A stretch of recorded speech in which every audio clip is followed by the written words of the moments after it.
Hello, everyone, and welcome to another episode of Natalie Saves the World, one podcast at a time. Today, I am joined by Autumn Morgan. She is a creative and a really talented marketer and freelance professional. And today, we're going to be talking about a lot of different things related to creativity, her work, and how she's turned her passion into a career. So welcome, Autumn. Thank you so much for having me. I'm excited to get into this. Likewise. So Autumn, can you tell us a little bit about just who you are and the work that you do with authors and creatives? Yeah, so I primarily focus on organic marketing for authors and creatives as well as businesses. So I kind of almost have multiple niches that I work in, primarily B2B or B2B SaaS. And then the authors are almost separate, but like still under the same umbrella of Autumn Working Consulting, focusing on long form content, email, cold outreach, anything that like falls under the organic umbrella is what I enjoy. But my favorite is graphic design and just the more creative aspects of things. So like social media writing, if it's really fun topics, things like that. Amazing. And what originally inspired you to get into this kind of consulting and community building work? So before I started my career, I majored in journalism and minored in psychology. And I really wanted to be a book editor and open my own publishing company. Ended up going into journalism for a time, doing like investigative journalism for NBC7 News.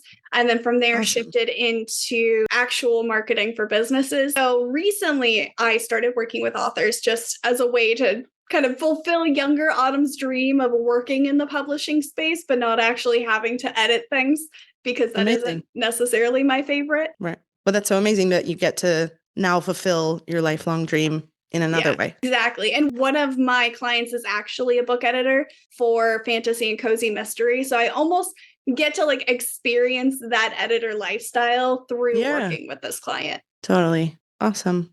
So Autumn, what drew you to the freelance or remote work world in the first place? I really value having flexibility in my life. For a number of years, my mom actually lived with me and I was her primary caregiver.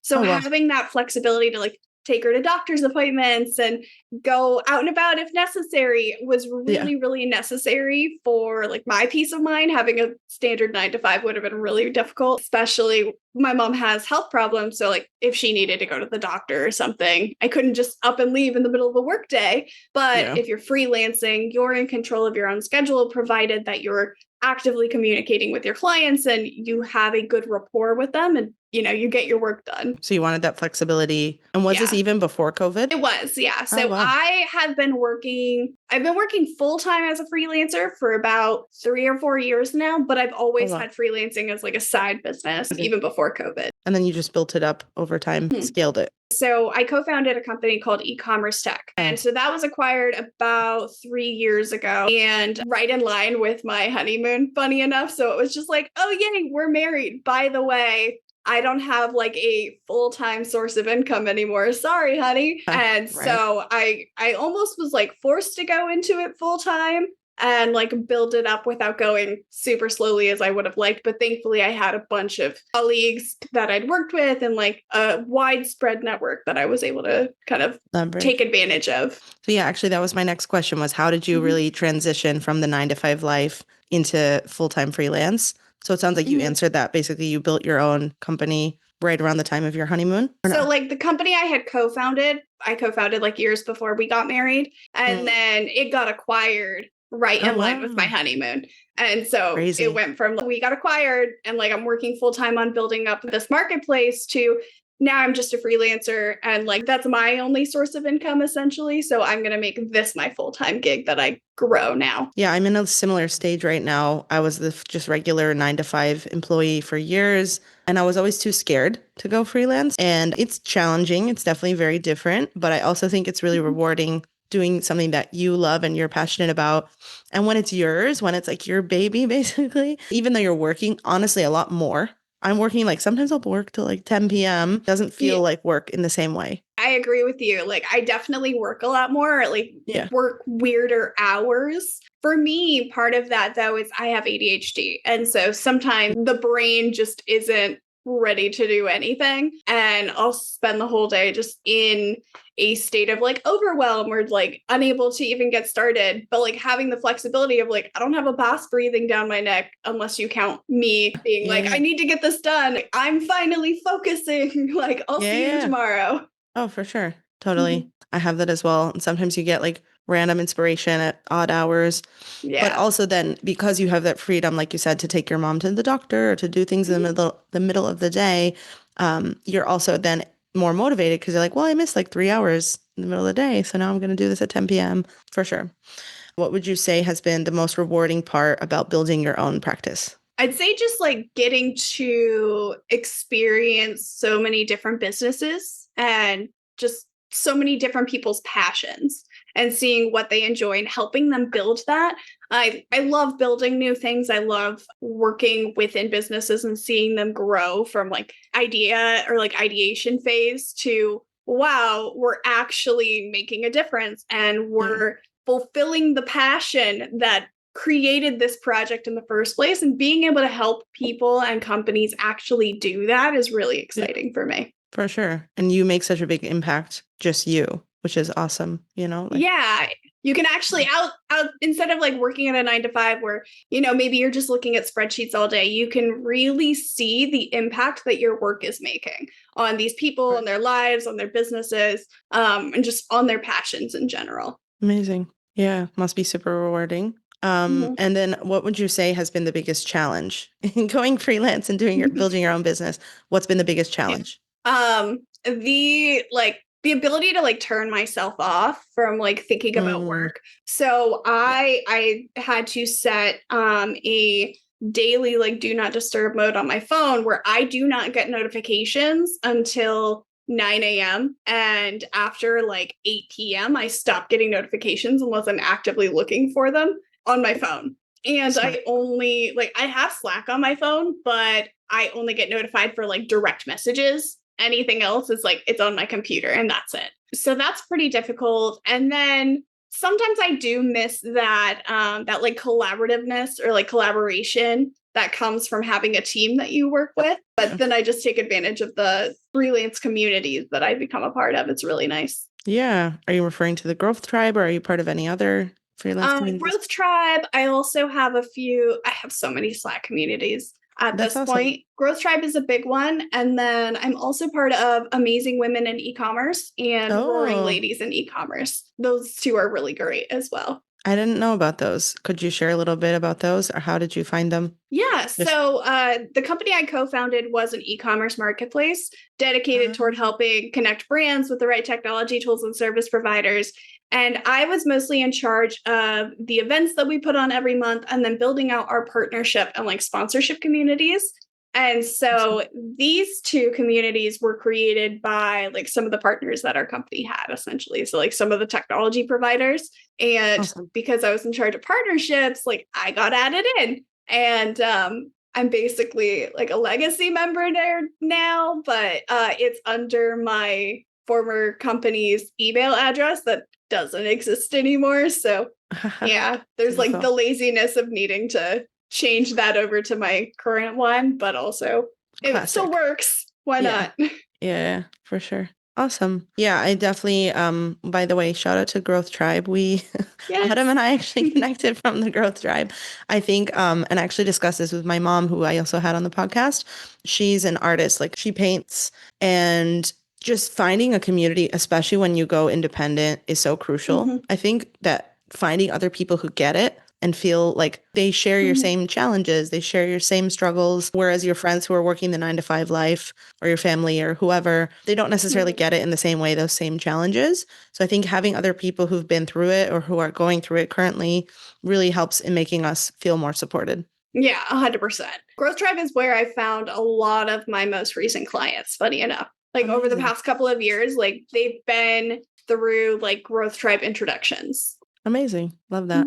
I'm still in the early stages of building up my business. So that's like one of the challenges that I'm finding is just how do you get clients? Obviously, referrals are amazing. And I think a lot of it is just through referrals. Yeah, I'd say referrals. And then, I mean, it is possible to get clients through cold outreach. All of the authors I work with now actually I got through cold outreach. Just kind Wow. of on a whim. I was part of their ARC or street teams. So, like getting advanced reader copies or helping promote them on social. And I just reached out and was like, hey, I want to work with authors. Like, do you need anybody? I can do Wow. marketing. And they were all really interested in that. So, I mean, that's a very, Amazing. like, that's Yeah. very niche, but it is something I've seen repeated kind of across industries, not Yeah. just in the publishing space. Oh, absolutely. I think like just getting your foot in the door is huge. And I think a Mm-hmm. lot of people are afraid to do that. They're afraid to 100%. even try or sell themselves, or they feel pushy, or I think that's really so much of it is just like not being afraid to be rejected and putting Mm-hmm. yourself out there. Yeah, I mean, the worst that you hear no, that's it. Like, Exactly. that's the Yeah. worst thing that can happen. Nobody's going to be like, oh my God, this person reached out to me and they're horrible. Yeah. What Everybody a expects to monster. get cold pitched. Exactly. Yeah. And Yeah. if you're also like actively giving back with like social listening or like engaging with their content, and it's not just a Yeah. like, what can you give Pushy. me mentality, and you come at it from a how can we work together, or like how can I help you Yeah. mentality, people are a lot more receptive to. So worst you So can hear true. is no. Yeah, I completely agree, and I love that as well. Like the giver mentality. Like I always Mm-hmm. try, especially with this podcast. Like it's a win-win for everyone, right? Like you're helping Mm-hmm. each other out. I'm getting my message out. You're getting your message out. It's helpful to everyone. Well, we talked about this a little bit, but how I want to touch more on this topic of community and building Mm-hmm. community. Where do you find your people? Like how did you find your people as you went freelance and built your own business?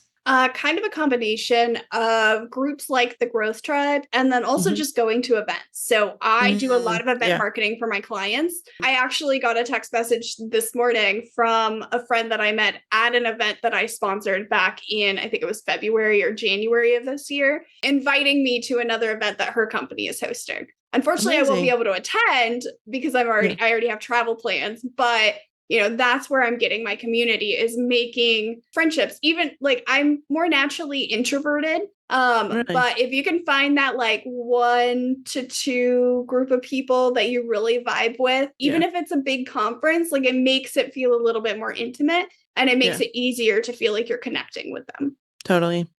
I always say I have like a few phrases that motivate me.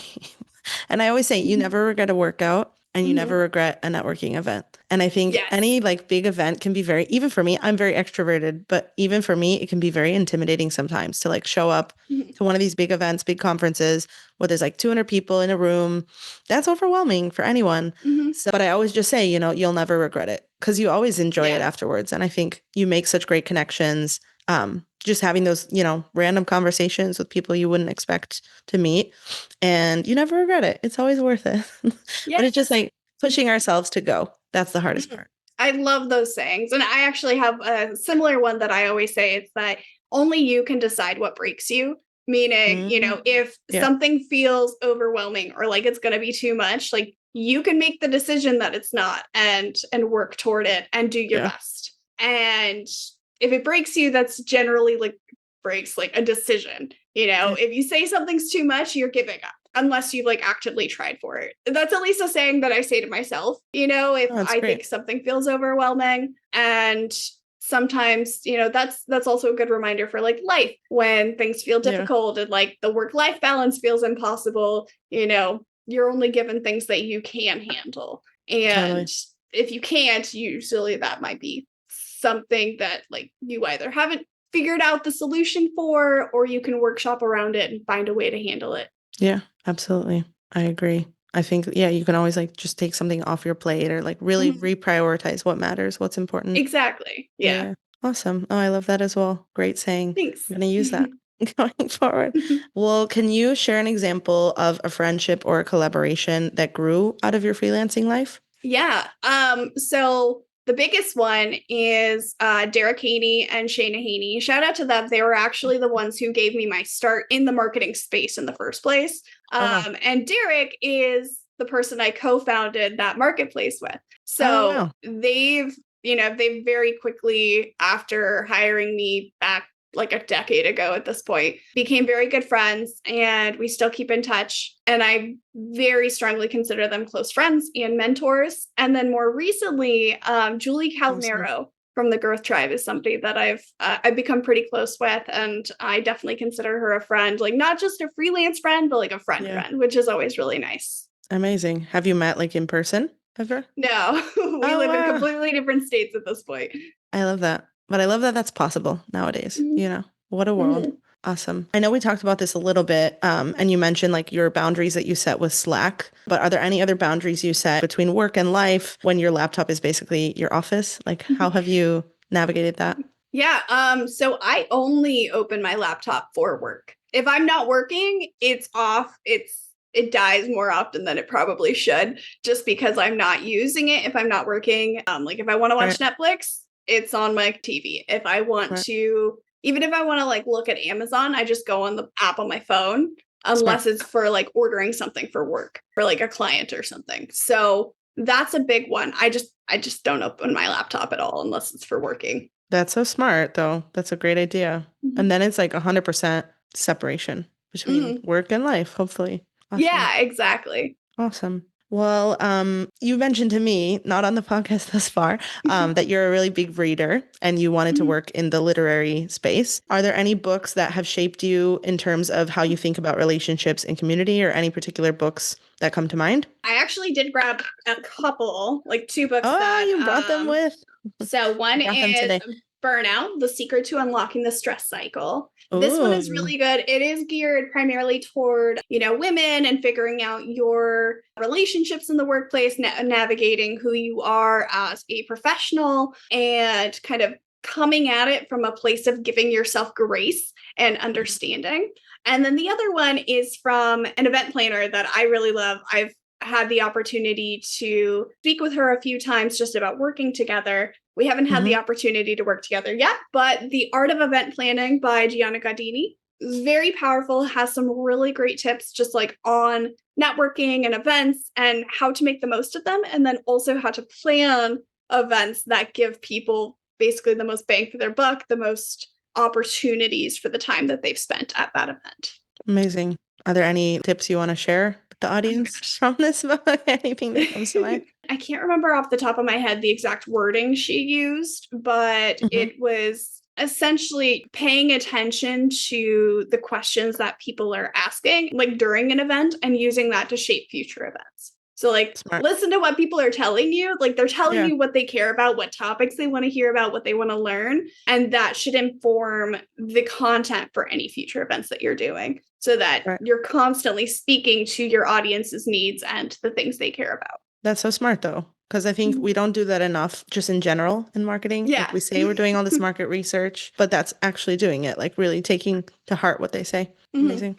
Yeah, she's a very strong like event planner.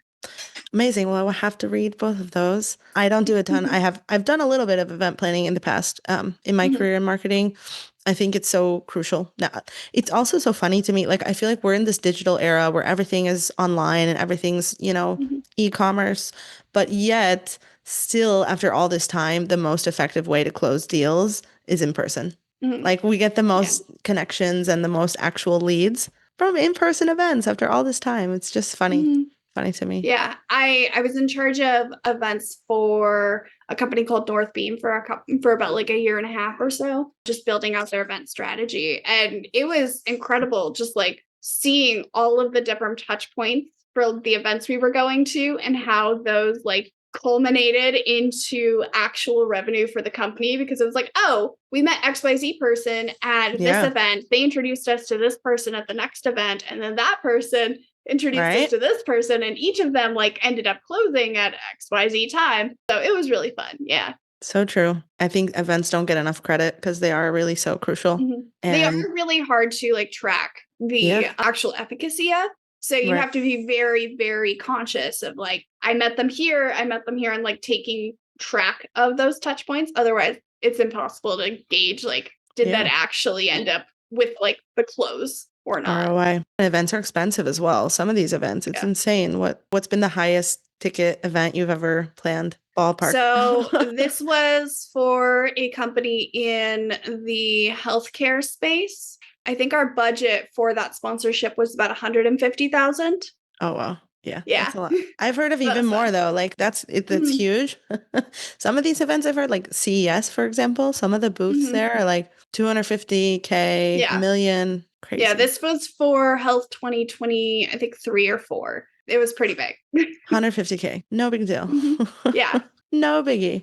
And Uh, they had spent more in previous years. It was just that happened to be the budget for last, it was wow. last year. Mhm. No pressure. Right? No big deal. It was designing the entire booth from scratch, like working with Wow. vendors, figuring out what the swag would look like. Wow. So I got a wall of water bottle out of it, which I was think a nice. lot So, of people who don't work in events don't realize how much work goes into every mhm. little detail, every Yeah. little item, every little factor is like, Mhm. wow, so much work, so much planning.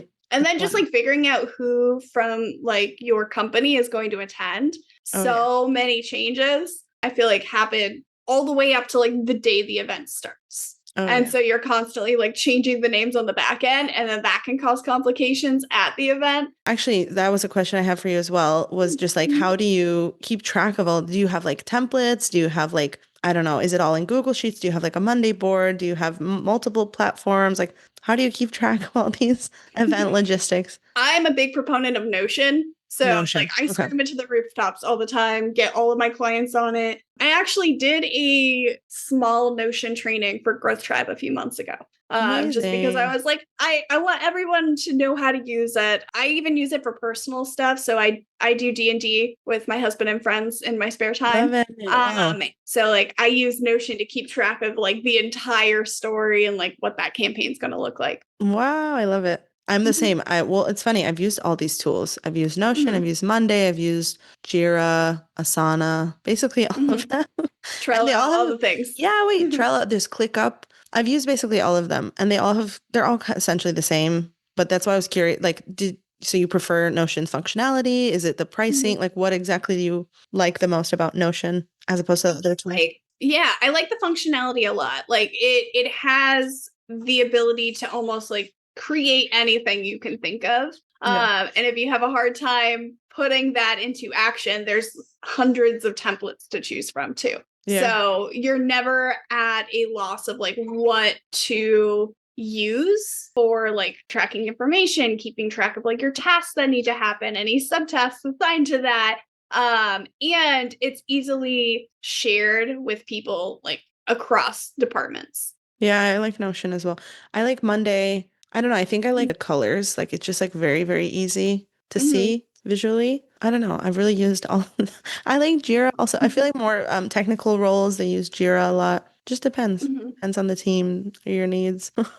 I like them all though. I've used them all. They're pretty good. Yeah. I don't know. I mean, I guess you can just use Excel or something in lieu of these tools, but these tools really do help, in my They opinion. do help. Yeah. I my like 1-2 punch is Notion and Superhuman. Superhuman for Hmm. keeping track of my inbox, Notion for keeping track of everything else. Awesome. I don't know Superhuman. What? It's like an automation for your inbox? It's basically like a secondary email login ish. Like you can log into all of your emails through it. And Mm. so you can have all your inboxes basically in one place. There's a way to create templates for like messages that you're sending like on the regular. You know, you can Oh, just wow. like use that template instead of having to find your old stuff and figure it out. And also set automatic reminders to follow up with emails if you haven't heard back from people, So smart. or, you know, if it's somebody you want to keep in touch with or a former client, you want to touch base after 6 months, you can set a reminder for 6 months in the future so that they pop up in your inbox and you're like, oh, yeah, that person. Let me check in and see how they're doing. Instead So of, smart.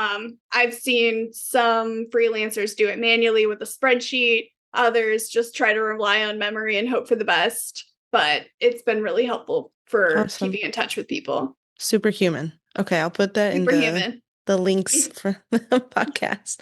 Yeah. Awesome. I wanted to talk a little bit about your work with authors. I know you mentioned you work really closely with authors. What has that taught you about storytelling and human connection? It's all about finding, you know, the people that you vibe with, whether for authors, like your audience, the people who will truly understand where you're coming from with your book or like your writing style, but Hmm. also paying attention to the human experience and remembering that everybody has struggles and nobody's perfect. And it's in that imperfection that you can really make a true connection from person to person. That's a great way of looking at it. So true. I think Thanks.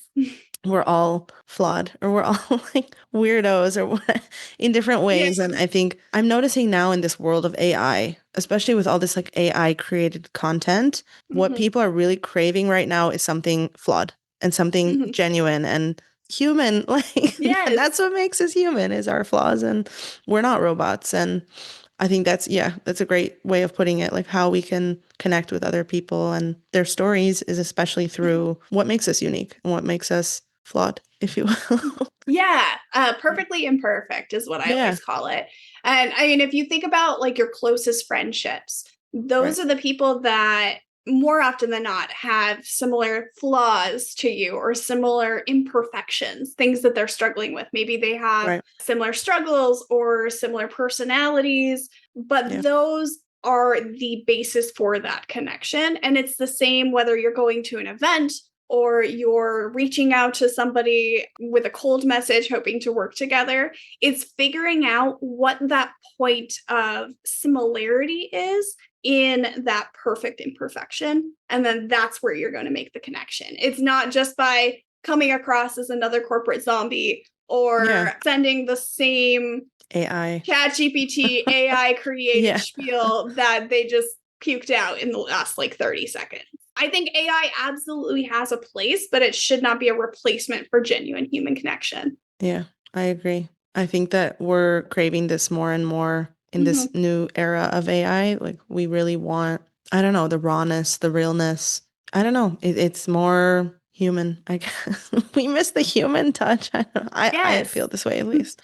Yeah. Well, are there any novels or stories that really capture the importance of belonging and friendship to you that come to mind? Let me see. I'm like looking at some of my. Did you bring them? I didn't. No. One of them though is by. Well, no, that one's not. That's NSFW. There is one by actually one of the authors I'm working with. It's a duology, and it is the first one is A Song in the Storm, and the second is An Ember in the Wind. And basically, it is a fantasy, like an epic fantasy duology, but it has a lot of elements of like found family. And it doesn't matter if people say that you're flawed. What truly matters is who you are on the inside and how you externalize that and how you treat others. And it was just a really powerful story. And that's actually why I reached out to this author to work together, because I loved her writing so much. So it is A Song of the Storm and An Ember in the Wind by Riley Knight. Okay, awesome. I will link those in the description as well for the episode. Perfect. Well, we talked a lot about events and event planning. Maybe we can get into that a little bit more. How do you see events as helping people build real connections? Yeah. So I mean, we kind of already touched on this a little bit, but events, people tend to be very sleep deprived. So they're almost their realist selves, because there's less of that barrier in place that people naturally kind of put up, that mask, because you're half asleep, you're tired, you've maybe gotten 3 hours, your flight got in at midnight, and then you had to get up at like 4 to get dressed so you could be on the show floor at 6 or something. So everybody's a little bit more like raw and real. And that can be very daunting and scary, but it can also be a beautiful opportunity to find that perfect imperfection that we've been talking about, and figuring out everybody is there to further their career or further their place in society in some way, shape, or form. But like everybody has a reason to be there. It's not that they don't necessarily want to. And if you can remember that, and remember that like everybody's going to feel nervous or shy in some way, shape, or form, I think that can help build better, stronger connections. Totally. And then too, remembering that you don't have to come from an event with like 500 new connections. If you just meet one or two people you vibe with, that's a success, because even a one-off conversation at an event can and has, I've seen for me and for other creatives that I've worked with, lead to further work down the line. Right. Yeah, that's so true. Even just one meaningful connection is like such a success, in my opinion, as well. 100%. Like the person that texted me this morning, I think was the only connection that I really vibed with at that event that I sponsored. But Wow. we went out to lunch together. We spent like most of the event together because we Amazing. enjoyed being around each other so much. And then she texted me this morning about going to this event, and like we're still keeping in touch. And I think those are the most powerful connections, like the unexpected Yeah. ones. So true. And you never know who you'll meet. Could Yeah, meet like a exactly. close friend, the love of your life. You just could meet at an event. Never You know. never know. Yeah.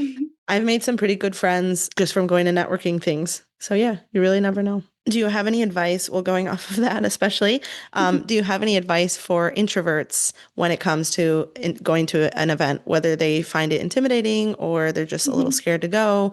Any advice you would give them? I mean, if you're really looking for a way to like start a conversation, go to the food table. Oh, I People never thought love of talking that. over food. Whether it's like, True. oh, do you know, like, is the bread any good? Or like, have you tried the pasta yet? Or are there gluten-free options available? I wish they had gluten-free options available, or Yeah. insert other food dietary restriction here. Even Wait, if you're that's starting with the most inane conversation, that can lead into a deeper connection, because it's like, oh yeah, yeah. oh hey, we have a spot like at our At our table if you want to table. come sit together. Like, come sit with me. Do you have a spot yet? Or like, do you have Yeah. lunch plans? Let's get together. And then that can almost spiral into a better conversation. So just go stuff your face. Like, you'll So enjoy the smart. food. Or even if you're not Yeah. hungry, get like a tea or a water or a coffee or like some sort of a beverage. And like, people tend to open up more when food is involved. So true. It's actually something I learned in psychology, like when I was studying for my minor. When you're eating, your brain, like your fight or flight response in your brain, actually tells you that you're safe, which is why you feel a Mm, little less nervous if you're eating and like you're stuffing your face or you're drinking something. It's same as if you're like running like water on your wrists or whatever. Like your body and brain are just saying, oh, I'm eating, I'm in a safe place, I'm okay. yeah. So even if that means like grabbing like a bowl full of carrots or something, Yeah. that is a simple and easy way to make a connection without having to like insert yourself into existing conversations. Wait, that's so smart. I never thought about it that way, but you're absolutely right. Mhm. I think like whenever there's food or yeah, Mhm. whether it's a drink or food or whatever. Wow, that's so smart. And that's such a good idea. Oh, And thanks. I actually had a whole like my first episode I talked about like how do you make friends as an adult basically. And Mhm. one of the things I suggested is just either giving people compliments, so just like, "Oh, I love Mhm. your bag," or "I love your shoes," or whatever you can think of, or just finding ways to engage in some small talk. And Mhm. food is actually a genius way. I never thought about it. Mhm. It's so true because people they love talking about food, and as you mentioned, Mhm. just psychologically, their fight or flight is turned off. That's so Yeah. genius. I love that. Amazing. Okay, well, can you share any story where you saw community really come alive through an event that you helped with? Yeah. So this was with my old company that I co-founded. But we had our first in-person conference, which was really exciting. And the first night we had like a happy hour that wasn't like a scripted happy hour where it's like from this time to this time we're having it. It was just kind of like a show up if you can. And Mm. people were coming in from the airport. They still had their bags Oh, and wow. we're just like, oh my God, I want to see if like so and so is here yet. Like, let me run over before I even check into my room. And it ended up turning into like, I think it was like a 6 hour happy hour slash dinner slash just hangout. That wasn't even Wow. like, it wasn't scripted like you usually see at big conferences. It was just the night Yeah, before the conference. We were like, we're going to do a small happy hour. You're welcome to stop in if you're free. love And it it. turned into more of a community event than even the scripted things the next couple of days across the conference. So Wow. seeing that was really fun, and just like watching the connections get made, and like the almost like the little groups that people inevitably like create at conferences, like seeing those happen in front of my eyes was really fun. Yeah, amazing. I love that. It sounds almost like a wedding Mhm. rehearsal dinner or something like the night A before. little bit. Yeah. But sometimes those are the best. Like when, I don't know, when things feel too forced or too like cookie Mhm. cutter, sometimes people are less inclined to connect. Whereas if it's just organic bonding, that's Mhm. sometimes the best way for everyone to meet each other and connect. And amazing. Love that. I've had similar experiences like with previous companies before events. Just, yeah, like meeting people that you never met in real life. Like you're on Mm-hmm. Zoom for months and months together, and then you finally get to meet them in real life. It's so exciting. It's so Mm-hmm. special. Some of my favorite moments for sure. Yeah, awesome. Okay, well, in your view, what makes the difference between surface level networking and authentic relationship building? Yeah. So I think it comes back to that like giving back mindset. The surface level networking is like, what can you give me? What can I get from you? Yeah, Can I get a sale? Can I get money? Can I get a something job for free. intro? Yeah, Can you give me something? Authentic relationship building comes from a giving first mindset, with a, how can I help you? You mentioned you're struggling with XYZ. I'm happy to take a look if you want, no charge. Or, oh, I know somebody who does that for a living. Let me yeah, intro you. Like, let me text them really quick and I'll get you their number or like send you their calendar link. And like the authentic relationship builds from there because like we were talking about with like cold outreach, yeah. everybody expects to be cold pitched, but nobody expects necessarily for you to reach out with a how can I help you, or like here is almost like free information versus here's something behind a paywall of like I won't tell you anything till you pay me or till Unless, you give yeah, me something. that's It's true. also why like the best influencers are the ones that give information for free because it's like wow, they're giving all of this information for free. That's amazing and helpful. Yeah, And it literally is like making my business make money just from 5 minutes of being implemented. What are they charging things for? Like, what do they have behind the paywall if their free stuff is so amazing? And that's how you get the genuine connection, either through one-to-one relationship building or through corporate. It's always about having that give first, ask maybe later, if not never kind of a mindset. Because when you give, people are more likely to want to give back to you. so true. Yeah, I completely agree. I have a whole post about that on LinkedIn as well about just like being a giver both in work and in life. And if you want to get into like the woo-woo stuff and the karma and all of that, but Mm-hmm. like basically, yeah, if you give first without expecting anything in return, just Mm-hmm. giving, you really will see the fruit of that much later on develop and it comes back to you in the end, right? Everything give and 100%. take. Yeah, totally. Love that. If someone listening wants to build stronger friendships as an adult, what advice would you give them? Definitely don't be afraid to join clubs. If you enjoy cooking, take a cooking class. You never know who you'll meet there. If you enjoy reading, Threads is really big for like the book talk or like bookish community. Wow. Authors are there, like actively there talking to their readers. Readers are there screaming into the void about what they liked or disliked. Like there's like a reading community on Threads that is huge. If you enjoy event planning or like you're a freelancer, reach out to other freelancers. Like even if it's a cold message, just like a, hey, I saw that you're doing XYZ. I know someone there, would love to meet in person, or I know that there's an event happening in your area. Don't be afraid to reach out and don't be afraid to try new things, even if that means joining a sports club, cooking class, anything, because you never know who you're going to meet. And guaranteed other adults are having the same difficulties building Yeah, new friendships as you are. totally. Yeah, it's a very lonely, isolating world. And I think any chance we Mm-hmm. get to connect, even in the smallest way, has such a big Yeah. impact. What tips do you have for other freelancers or remote workers who want to avoid isolation? It can't hurt to go to like a co-working space or a coffee shop, or Yeah. barring that, if you do live in like the middle of nowhere or it's just not feasible to spend the money or to like go elsewhere, try joining communities like Growth Tribe. Reach out Mm, to other yeah. freelancers.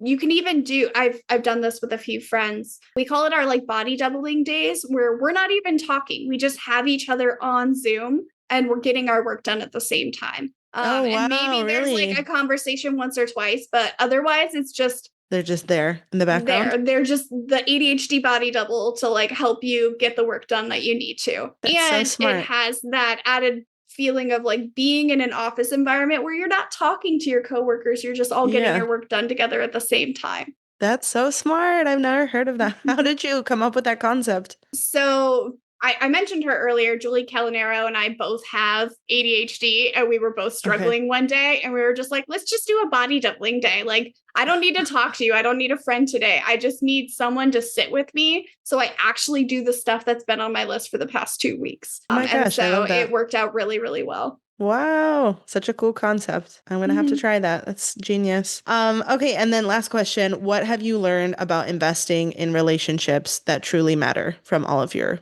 life and work experience? Yeah. I mean, you can never go wrong with investing in those relationships that truly matter, because at the end of the day, like, the work's not going to be there. It's really not life or death if you get that email out tomorrow. What is life or death is spending your important moments with the people that you care about and making them the priority. So true. Because, like, in an ideal world, work life should not be a balance. It should be work is much less of a priority than your life and your ability to live it and the people who are in it and who make it the life that you're living. So true. Yeah, you're so right. And I think in so many professions, people spend so much more time on work than with their loved ones. And we should prioritize both. Life is more important, though. You're right. Even more than work. You get the money from work, but that's not going to keep you warm at night. That's not going to give you that human connection. Humans are. So true. Yeah. Okay, so now I want to do a little rapid fire.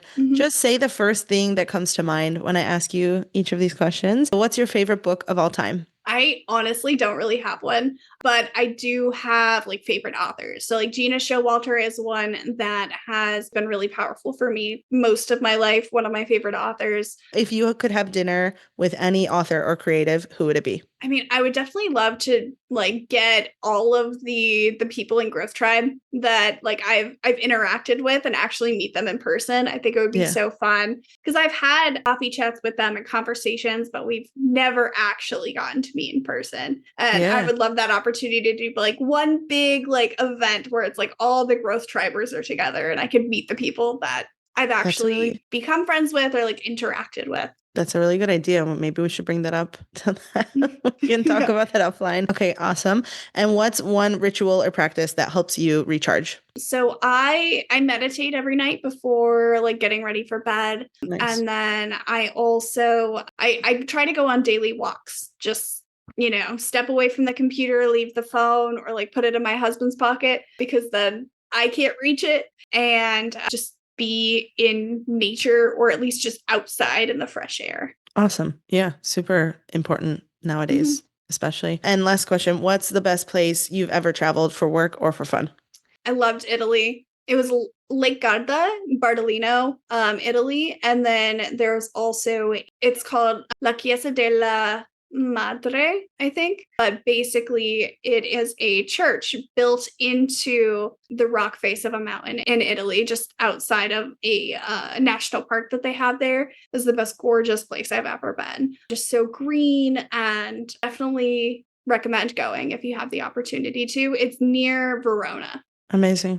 Jealous. Yeah, have to add it to my list. Well, Autumn, where can people find you? Where can they connect with you and learn more about your work? Yeah, so my handle on most social media is Autumn R. Morgan, or you can find me on my website, autumnmorganconsulting.com. Awesome. Okay, I'll link both of those in the notes.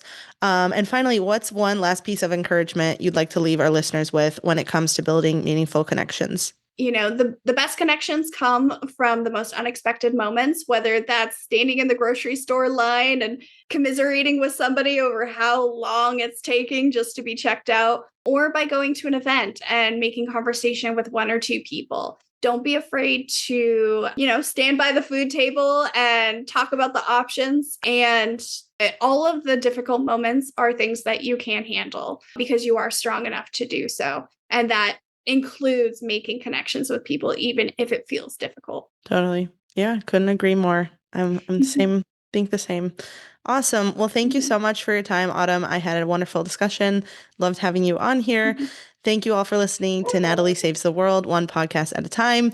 We didn't save the world today, but we had a really interesting discussion, and I hope you have a lot of great takeaways when it comes to events, creativity, freelance work, and just how to make connections in 2025 in this weird world that we're in, isolated world that we're in. So thank you so much for listening to Natalie Saves the World, one podcast at a time. and have a wonderful day. Bye, everyone.